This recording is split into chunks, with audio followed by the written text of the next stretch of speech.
The first question that we had, that is from College Football Daily Team at CFB Team.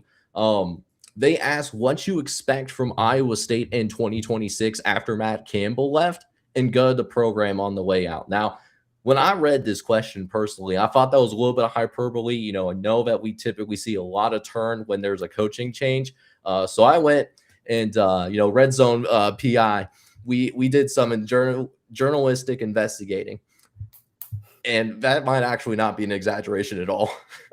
I love it. I love it. I mean, this is a great question. Something that I honestly hadn't even thought about. You look at all these teams. I don't know if this the person that asked, I don't know if they're an Iowa State fan. I'd have to imagine that they have some ties to them. But yeah, I deep dove a little bit onto him as well. Looked at the coach and didn't know much about Jimmy Rogers, to be honest. But I am excited for him. I mean, it's tough to look at recruiting rankings right now and make that as a predictor of what they're going to do. But I don't know. It's tough to tell. I think that obviously it sucks to watch Matt Campbell leave and gut the program like that. I think Matt Campbell's a great coach. I think he had one of the coolest quarterback names in Rocco Becht in the country. I was a Rocco Becht fan simply because of that alone. I think he was a good quarterback. So it is tough to tell what their team's going to look like right now.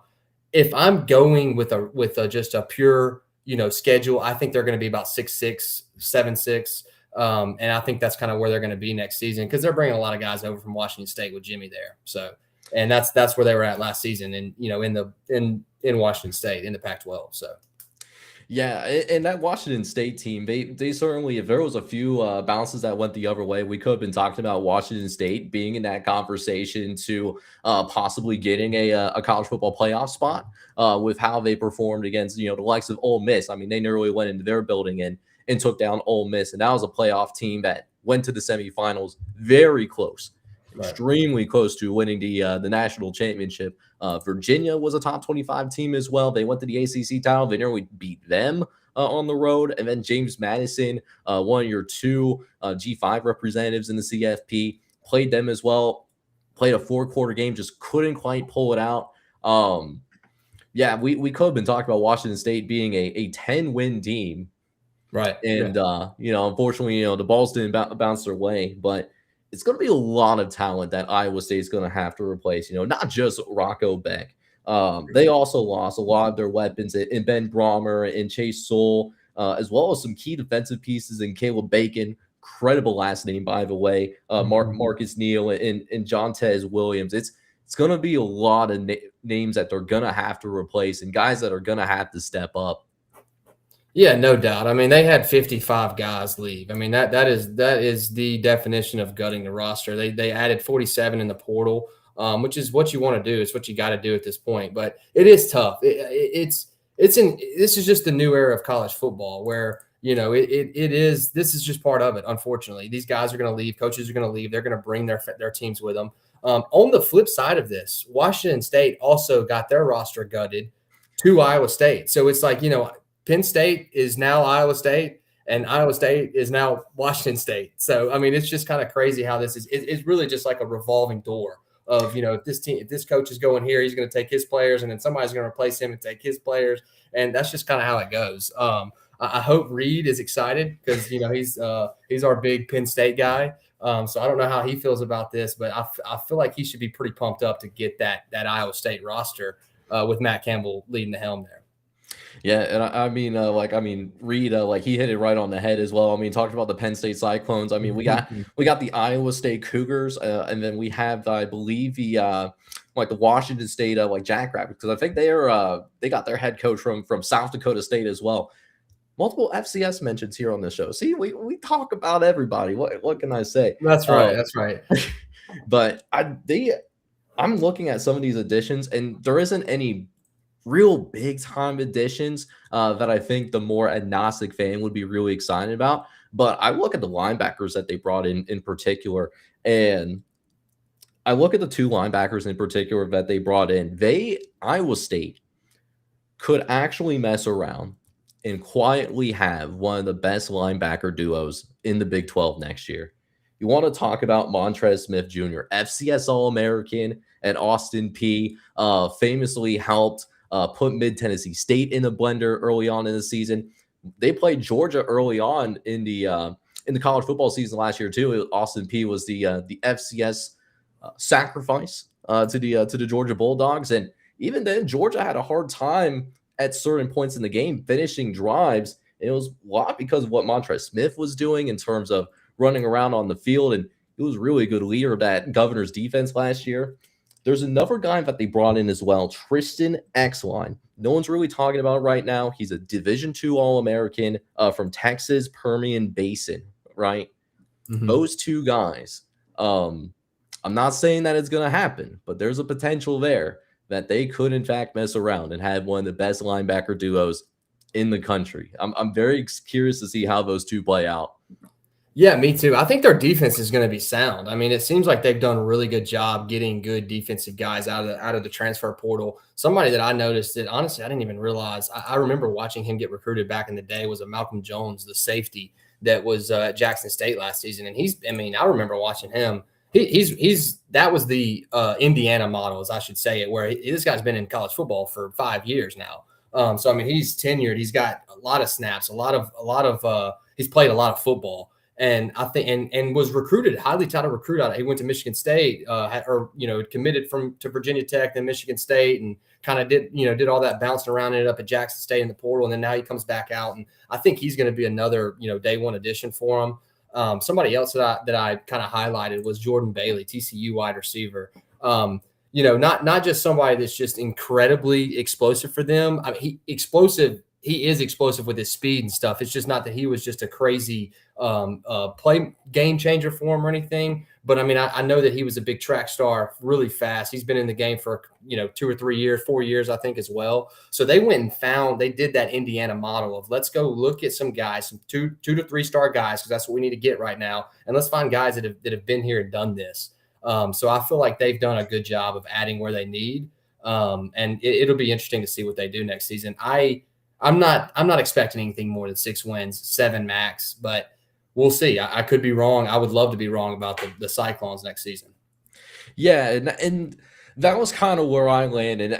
I haven't even gotten into exact record predictions. I'm not going to get into that probably until next month, but just from a pure gut check, just looking at what Iowa State lost over the course of this offseason, and then looking at what they brought in, I think the baseline in terms of expectations is, for me, if Iowa State can make it to a bowl game in year one under Jimmy Rogers, I think that would be a successful year. And that would be successful in terms of Iowa State standards. I mean, before Matt Campbell got to Iowa State, this was historically a poverty program. I mean, people forget that Matt Campbell took over a program that is not used to winning consistently. Right. And the fact that Matt Campbell did turn them into a consistent winner, I mean, that really speaks to how great of a coach that Matt Campbell is. And the fact that Penn State kind of fell into Matt Campbell, I mean, the Nittany Lions have to be extraordinarily lucky to have him as a coach. Yeah, absolutely. Absolutely. I think they know that too. And we've talked about Jimmy Rogers a little bit. He's got a great background. He's a proven winner in the FCS. He won a national championship at South Dakota State, another one of those Dakota teams, yet again, getting a lot of mentions tonight, but I think he was a good hire for them coming out of Washington State last season. He had them in a good spot. And recruiting is tough for the Washington States and the Iowa States of the world. And I think that he's done a good job of just maintaining. The biggest question mark, I think, for me next season for Iowa State is I don't know who their quarterback's going to be. I don't know if the starter is going to be Jalen Renor, who they brought in the portal, or if it's going to be one of those guys that stayed around. But it'll be interesting to see for sure. I don't know who's going to be that. Yeah. So quarterback, I think is actually going to be one of those positions I think is going to be pretty fun to watch. They did bring in 2 quarterbacks from the transfer portal. They did bring in St. Flores from Oklahoma State. Well, 1-11 team last year. You be the judge of how you feel about St. Flores. But the other quarterback that they brought in, though, I actually really liked and I really enjoyed watching over the years. Jalen Rayner, he was a 3-year starter at Arkansas State. He started as a true freshman and started the last few years for the Red Wolves. Now, let me tell you something. It doesn't matter if you're playing at the G5 level, you're playing at the Power Conference level, FCS, You could be playing club football at the college level for all I care about. If you are starting college football as a true freshman, you are that guy. And Jalen Rayner, getting him in a transfer portal, that's going to be, I think it's going to be an underrated pickup. Mind you, this kid nearly beat Iowa State in the fall. Right. Right. Yeah. Very true. Very true. And he's a good quarterback. I mean, he's good. He's got all the fundamentals, all the athleticism that you want in a quarterback. And yet again, just going back to it, I know I've said it a couple of times, they're following that Indiana model. We're going to go get guys that have done this before, that have played games, that have snaps in the field. And it just makes it so much easier to get these guys in and get them acclimated. It's a lot less development. It's a lot more, hey, get to my scheme. Let's learn my scheme. Let's learn my playbook, and let's go execute. That's what they're going to be talking about in the offseason and getting prepared for, especially in spring training and stuff. It's going to be a lot more, let's just get acclimated to the playbook and what we're doing, instead of, hey, we need to work on catching the ball and we need to work on throwing the ball. It's going to be more like, hey, let's just work on dialing in our fundamentals and and playing sound football, which gives Iowa State a heads up. I mean, and honestly, to give them a pro here, this is a team that nobody knows anything about going into next season. We really don't know much about Jimmy Rogers as a head coach. He's only got 1 year in the FBS. We don't know anything about this team. A lot of these guys are coming out of, G5 type programs or Washington State. So I think that they could be a sleeper that people are kind of ignoring. But yet again, I'm not expecting them to win more than about 6-7 games, but we'll see. Time will tell. So and it will be a team that I think, it would be ludicrous to say that they're going to go out and win the Big 12, but you never know, because the Big 12 is just an absolutely chaotic conference, year in and year out, right? But they could be the type of team where, on any given Saturday, they could, trip up, some of the Big 12 contenders over the course of the regular season, and really have a substantial impact on how the playoff race shapes out in terms of, who goes to Arlington at the end of the year, as well as who ends up representing the Big 12 in the college football playoff, where it ends up being, or be just a one-team league like has been the last couple of years, or if we possibly see the Big 12 get more than a couple of teams. But it's going to be some G5 guys and some guys that are going to be swept on, such as Cody Jackson. He's an 800-yard receiver at a Tarleton State. Freshman that was very close to being a freshman All-American, for the Texans of Tarleton State. And then they also brought in Amari Hayes as well. There's going to be some weapons for Jalen Rayner to work with. The biggest question for me personally is going to be that offensive line. I am concerned about that offensive line losing multiple starters in the transfer portal, either going to Penn State or going to Nebraska. And I don't know if they did enough to replace that productivity on the offensive line. Yeah, it's going to be tough. The O-line's always up in the air. I feel like that's what every single program is struggling with. Especially you heard Auburn, Alex Golish's head coach, literally send up prayers in his press conference to hope to God that their offensive line is doing okay. And I don't blame him. I mean, that's kind of what everybody's doing nowadays. You're sending up prayers because your depth is gone. Your depth is gone. If you don't have somebody that's starting, they're out, they're going to another program. And so it's really all about those first 5 guys that you got out there, first 5, 6 guys you got out there. And it's tough to tell. You can tell they tried to add some people. They got some, they got some big size guys here. I mean, just pulling up their sheet here, they got some 6'4", 355 guys, 6'7", 300 on the OT. I mean, they've got some size on the offensive line, but are they going to be good? And all of these guys are coming out of FCS programs or G5 type programs. So we really don't know anything about them. Yet again, I think Jimmy's done a good job of identifying what he wants. It just depends on if they've got the talent and the ability to go execute. So it's going to be exciting. Iowa State's a team to watch next year for sure. But I'm pulling for them. Hopefully they don't lose a bunch. Any of these teams that got gutted, I have a kind of a soft heart for. Them, the North Texases of the world. I really do hope they have some good seasons and can recover from what really sucks. I mean, it does suck to watch your entire team leave with their head coach. So it's going to be fascinating to see how the offensive line develops, not just from a talent standpoint, but really from a continuity standpoint. I mean, you want to talk about being an offensive lineman as a unit. I mean, it's all about communicating at the line of scrimmage in terms of, who's going to pick up which particular blitzer, communicating those stunts. And the offensive linemen that they did bring in, not only are they coming from FCS programs, like you mentioned, AT, they're all coming from different programs. I'm counting 6 different programs that Iowa State brought an offensive lineman from. So that's 6 different systems. That's 6 different terminologies. And they're going to all have to get on the same page, because I'm assuming at least in the early going, they're all going to get a chance to play early on.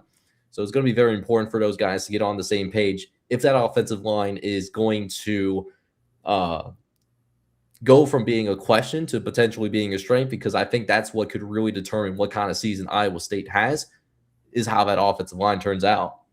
No doubt, no doubt. I mean, it's the biggest question mark for yet again every program in the country. It's just everything. I've been asked a question before. Would you rather a veteran offensive line and a young quarterback, or an old quarterback and a young offensive line? I'm going veteran offensive line every single day of the week. That changes the entire foundation of your offense. And it is going to be tough to tell what happens there. I think if they can dominate on the line, number one, they can run the ball. That means they can run the ball well. Opens up play action passing. It opens up the passing game. It does so much for your guys, and just it makes the quarterback feel safe and comfortable.